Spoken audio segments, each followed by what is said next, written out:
The smell hit me before the alarm did. That particular sweetness, faint, almost like a gas range left on a fraction too long.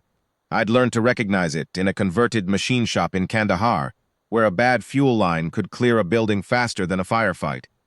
I was pushing my cart down the east corridor of Millhaven Elementary, pulling a dead fluorescent tube from the fixture above the fourth-grade door, when the smell reached me and my hands went still. 2 seconds later, every alarm in the building screamed at once. I've thought about those 2 seconds a lot since. Most people hear the alarm and then they react. I'd already set down the tube, already turned for the utility corridor, before the sound even registered. My daughter Rosie's class was room 14, West Wing, 2nd grade. Mrs. Kaufman ran the tightest ship in the building. I'd watched her walk those kids out in a fire drill in under 40 seconds. I knew Rosie would be fine. That's what I told myself as I moved against the flow of teachers and children streaming toward the rear exit. Rosie would be fine. Mrs. Kaufman had her. Go do what you were made to do. The utility corridor ran parallel to the main east hallway. Boiler access, electrical panels, the old janitor's closet that smelled like floor wax in decades. I knew every foot of it. I had a master key clipped to my belt loop. I had a first aid kit in the cart, a pair of nitrile gloves in my back pocket that I kept there from habit, and 31 years of knowing what to do when a building goes wrong. I turned the corner into the utility corridor and nearly stepped on her. She was curled against the base of the electrical panel, maybe 6 years old, 1st grade by the look of her, dark braids, a yellow shirt with a cartoon sun on the pocket. Her right arm was pressed against her side at an angle that told me everything. She'd been running, she'd fallen, and she'd come in here because it was the closest door, and she was frightened and small. The corridor was already thickening with the faint sweetness of the leak. I crouched down slowly, the way I'd learned to approach a child in a war zone. No sudden movements, no looming. Get your eyes level with theirs. Hey, I said. My name's Mr. Hank. I fix the lights in this school. She looked at me. Her face was wet and her breathing was short, which told me the collarbone, left side, the way she was protecting it. But her eyes were tracking. Her color was okay, and she wasn't going into shock. Not yet. I hurt my arm, she said. I know, I can see that. What's your name? Maya. Maya. Okay, Maya. I'm going to help you. Can you take a slow breath with me? She did. Kids are remarkable that way. They'll follow a calm voice even when everything around them is noise and alarm. 31 years ago, in a village outside Kandahar, a little girl not much bigger than Maya had done the same thing. Followed my voice, breathed with me, stayed with me until the medevac landed. That was my last mission. The one I told myself, driving home from the airport with my hands shaking on the wheel, was the last time I would do that to myself or to my daughter. I pulled on the nitrile gloves and knelt beside Maya and talked to her the entire time I was working. Not about what I was doing, about the cartoon sun on her shirt, about her teacher's name, about what she had for breakfast. Distraction is a medic's first tool. I checked her pupils with the pen light on my key ring.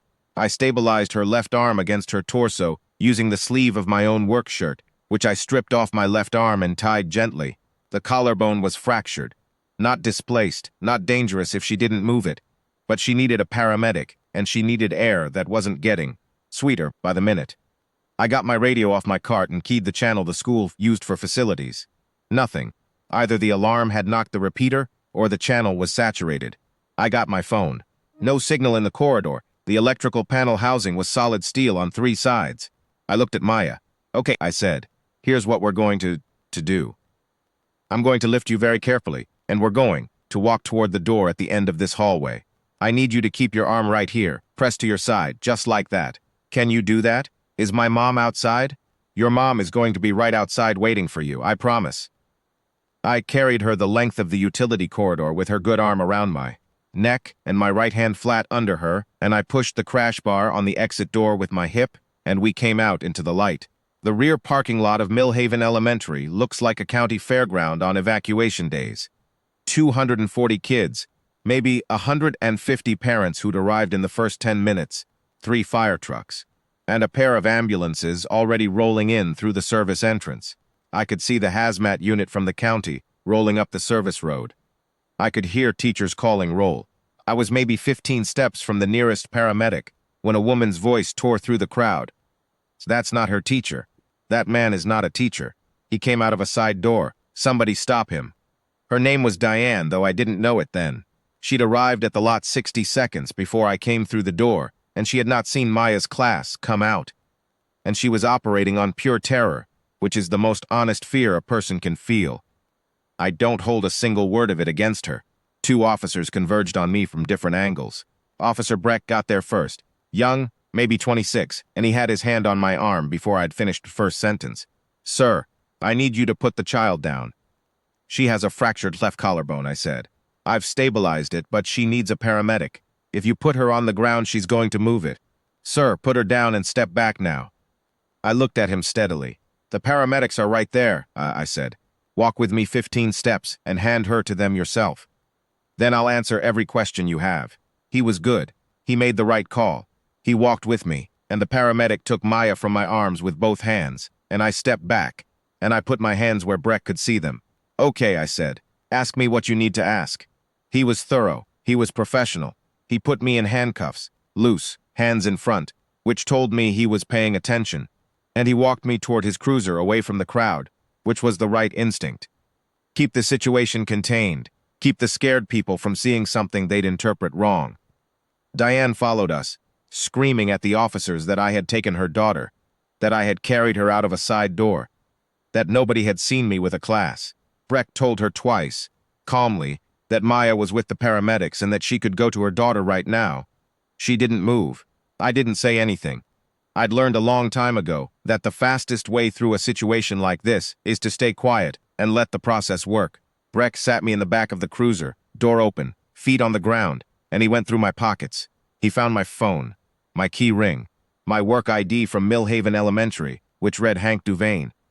Facilities, with my photograph and the school district seal. He looked at it for a moment. Then he found my wallet. He opened it the way you open something you're not sure about. Slowly, readings as he went. The first thing in the front window was a photograph.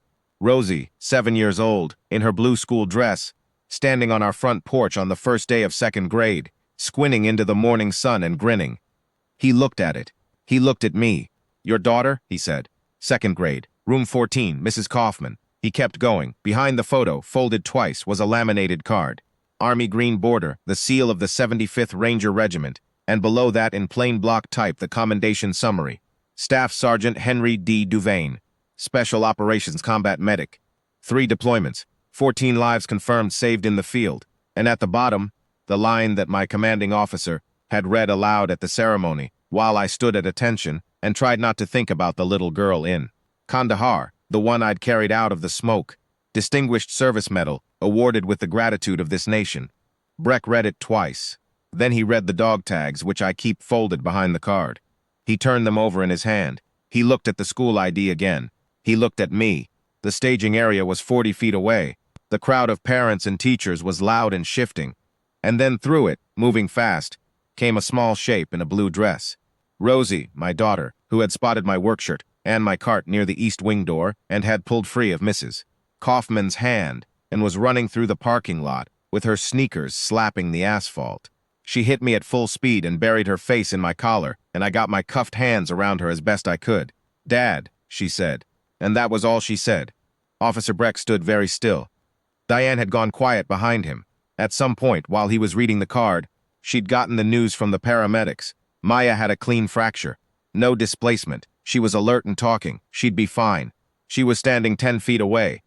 And she was looking at me the way you look at something when you realize you have been seeing it exactly wrong.